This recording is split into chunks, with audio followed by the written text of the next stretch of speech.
investigate what it takes to translate the performance of this quad into this Y6 platform. You can make your predictions whether it worked out or not, but the reason why this is so interesting and the reason why I tested it at all is because the weight of this hex, the all-up weight of this hex is 0.7 grams more than this quad.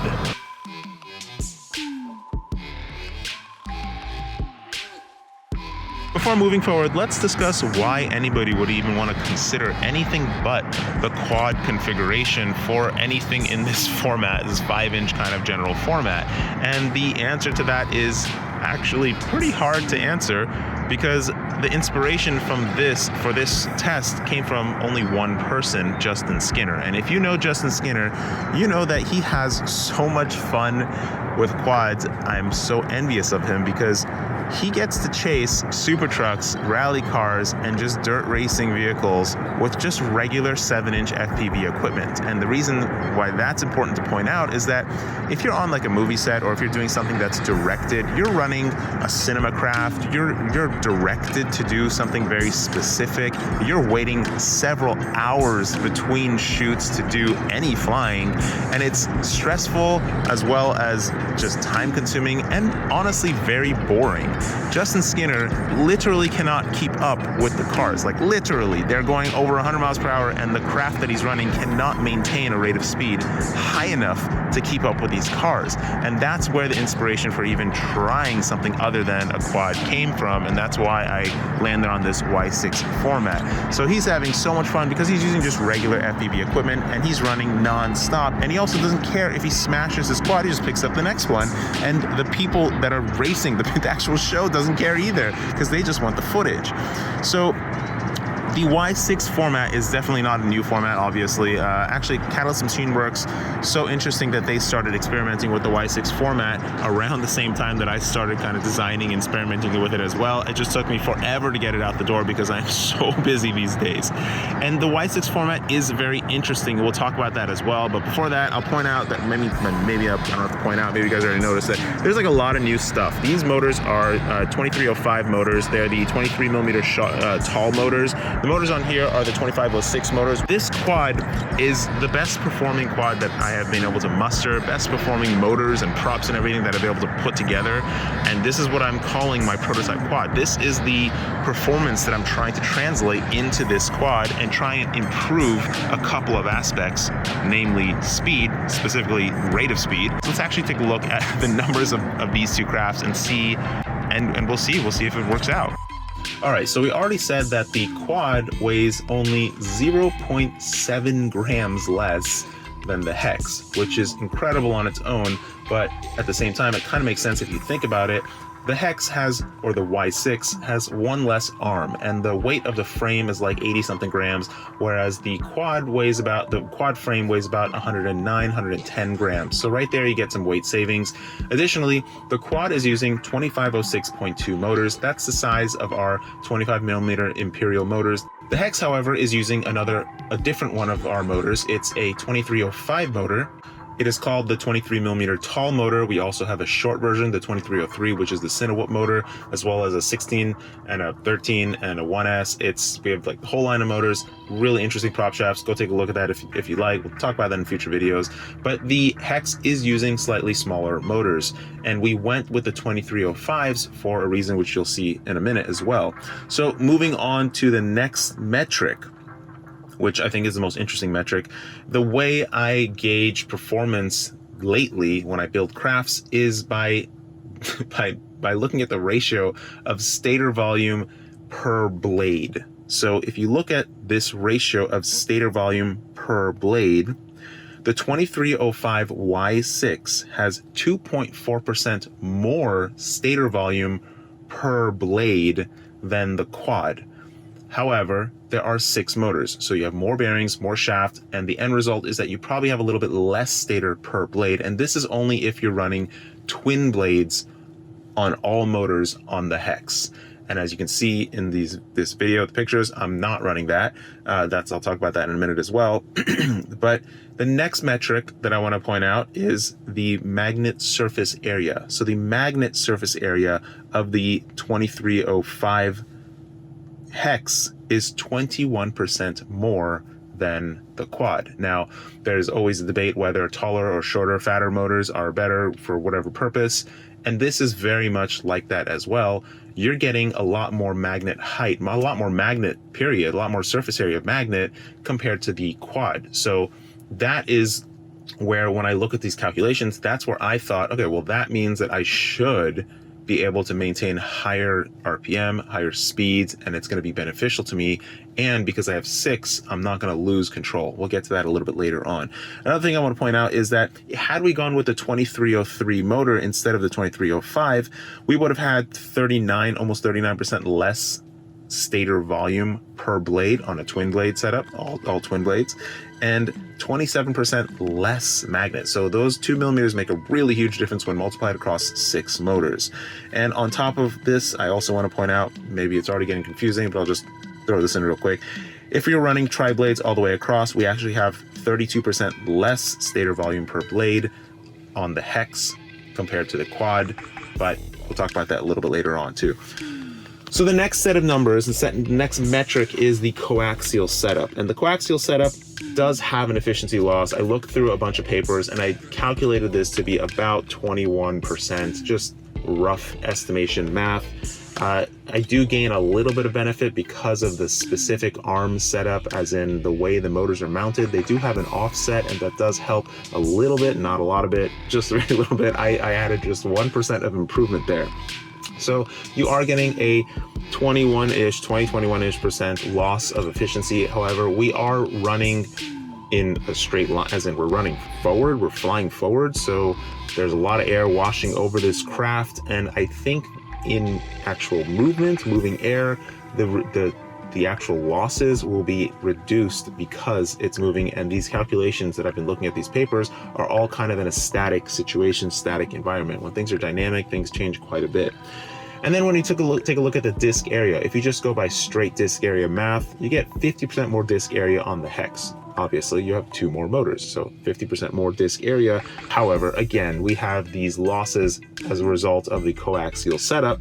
So adding in those losses, again, super rough math. None of this is correct, just off the cuff, back of a napkin math. I calculated about 18.5% disk area improvement. And why that matters is because having larger disk area typically gives you more control surface to work with, and it gives you a craft that's going to have more stability and more ability to control itself.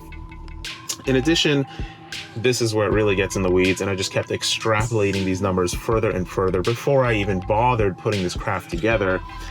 If you take a look at the imbalance of thrust to weight distribution, on a quad, you kind of have more weight in the front because you have the GoPro and the battery and everything on top. And then you also have these losses as a result of dirty air washing over the front blades and getting to the rear blades. So as a result of all that kind of math that I kind of fudged over, I get about a 19-20% imbalance of thrust on a quad, meaning you kind of want to have 20% more thrust in the front compared to the back. That's not necessarily true with acrobatic movements and whatnot, but if you had a well-balanced craft, that everything was correct and the center of gravity was nice and tight, you shouldn't have this imbalance. Looking at a Y6, this imbalance does improve, but not by a whole lot. You still have too much weight in front, and you got one tiny little set of motors in the back trying to stabilize everything. When looking at the flight performance here, and the way I actually kind of put this all together in my head, was that number one, I have a lot more magnet surface area, so I should be able to maintain higher rate of speed. Number two, I have more disk area. No matter how you cut it, you got more disk area. It might not be ideal because it's not like a flat hex, it's a coaxial hex. You still have more disk area overall, so you should have more control of the air, and you should have excellent altitude control and throttle control, because the ratio of stator volume to per blade is also very good. So we should see about the same amp draw as well, because the overall stator volume of all the motors together is only 2.4% more, and in reality it's actually less than that because you have extra shaft, extra bearing, and so the overall resulting craft should be able to move at a higher rate of speed more consistently, give you at least the same efficiency using the exact same battery, have improved control because you have more spinning things. It's the easiest way I can put it. You got more spinny things, more things to control, and more disk area. And so now let's take a look at if this actually worked out. All right, so before I actually flew at FPV, I did a couple line of sight flights, and I found out a couple things that are super interesting right off the bat. First of all, running twin blades all the way around, not so good. I'm running some prototype Gemfan 5126 twin blade, which is a relatively shallow pitch, but the quad is also running a 5226 tri-blade, which is our specific tri-blade designed for the motor, and it should be comparable. I mean, you got all the same number of blades, and you have a very similar pitch. And I actually think the twin blades are actually 5.2, not 5.1 inches. So you have pretty much the same blade and the same number of blades, and you have the same motor volume per blade, and it totally sucks. It is not good. So next step, I took them off and I put on tri-blades, all tri-blades. I jumped straight to the F4. I didn't even bother with the F3 blade, and it wasn't that good either.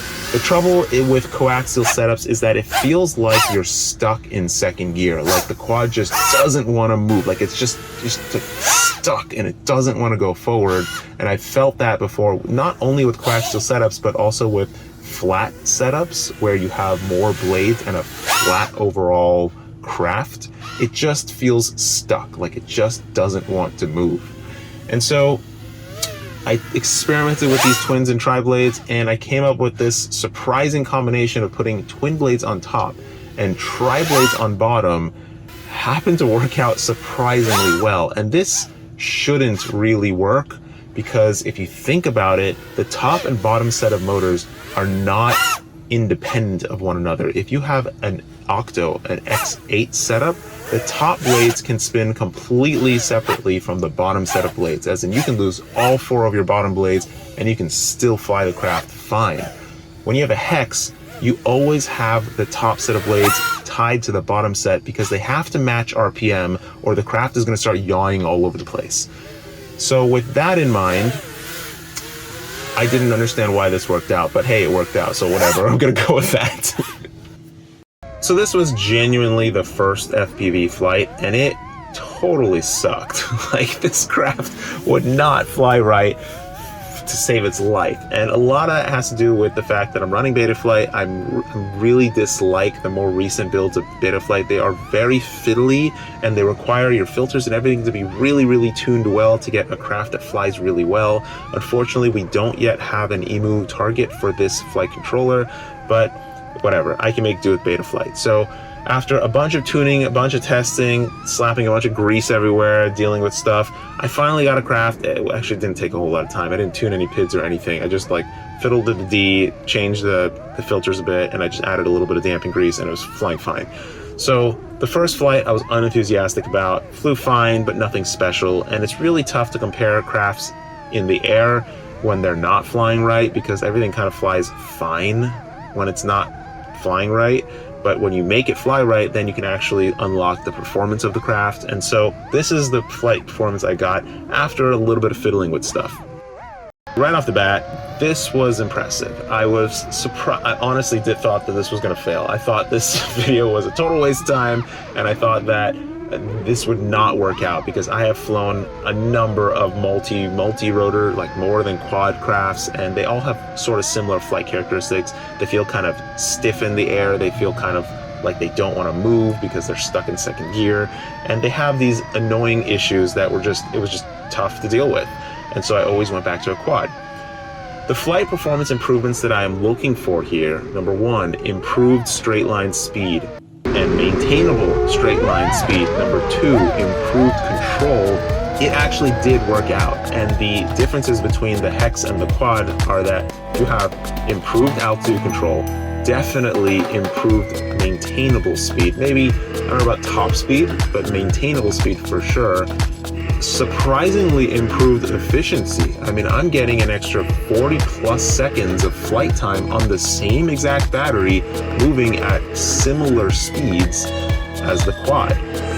Where it kind of falls flat, oh, also you have improved control as well. The craft just feels more solid in the air. It feels more locked in the air as you're flying around, which is a great thing. It's a really good feeling. It just has just a more firm feeling in the air, especially if you're trying to film something. It's really nice to have that stability. And if you're kind of trailing a car or something and you're in dirty air, having more blades is going to give you the ability to control that dirty air a little bit better.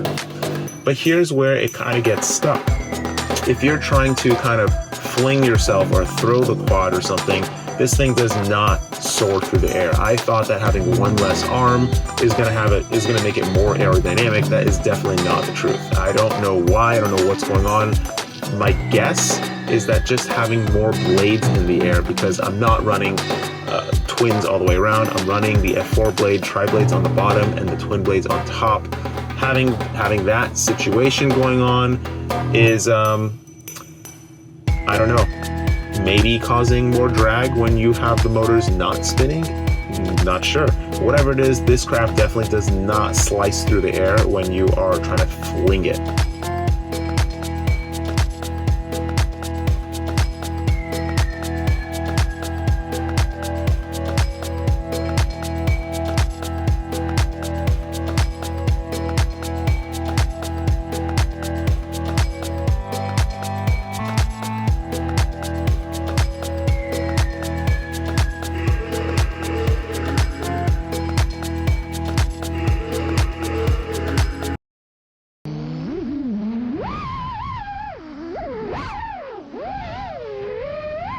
After flying the Hex for one or two flights, I moved back to the quad, and I was immediately shocked at how poorly the quad flew compared to the Hex. Now, poor isn't the right word, but I couldn't believe that there was genuinely a big difference between the two crafts, which, as I pointed out, is really hard to do because for the most part, everything kind of flies similarly if it has similar performance, similar power, similar disc loading, and these two crafts are not drastically different. I mean, yeah, sure, it's got two more extra motors and blades, but it's not like night and day. It's not like a plane versus a quad.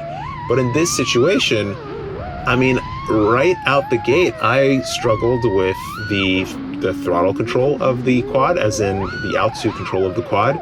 It was more difficult to maintain speed on the quad, and it actually took me a whole pack to kind of reacclimate to the quad, and then the next pack actually worked out a lot better on the quad. The benefits that the quad has over the Hex is that you have more freedom of movement in the air. The craft just feels looser in the air without losing that feeling of control. As in, the Hex has more control feel, as in you're more fixed in the air. Your angle is more solid in the air, but you can't move the craft as cleanly and as easily as the quad. When you roll on a quad, that thing just rolls, just goes crazy on you. But on anything that has more than 4 rotors, or even if you have less than 4 rotors, then you can even move even better, because I know that tricopters have much easier freedom of movement than quads. So I was really shocked to see that with the same battery, same everything, the quad is, number one, drawing more power. I am at the battery red line more often. Flight time is significantly less on the quad, and the performance, while I can fling the quad, it does soar further, and you can probably get up to a higher top speed, which I'm pretty confident you can get a higher top speed. Like, compared to just how much faster I'm moving on the ground, I can definitely see just in the camera angle that I can get to a higher max speed, but it is more difficult to maintain a high rate of speed. Now, the difference is it's not huge, but the fact that you get more efficiency on the Hex moving at that high rate of speed is what makes the difference. So this was super interesting to test. I am really surprised that I was actually able to translate this performance and get the improvements that I was looking for. Maybe not 100% improvement, maybe just a little bit of improvement, but that little bit might multiply when you get into the larger prop sizes. The margins might get larger. So after this test and after really doing quite a bit of work and trying to figure all this stuff out, I'm gonna move into the 7.5 inch range actually for Justin Skinner and see where we can get. It's just more complicated to run. I personally wouldn't use it unless I'm doing a very specific shoot where I need kind of like a small tight craft and something that's going to give me high rate of speed more consistently with improved efficiency. If it's really on the margin there, then I might pull out the hex, but for the most part, I'm not really convinced that, like, I wouldn't recommend people just run a Y6 over a quad on a regular basis. I'm still gonna run the quad as my normal craft. It is kind of annoying because I can't maintain that high rate of speed on the quad, because I do enjoy flying very fast consistently.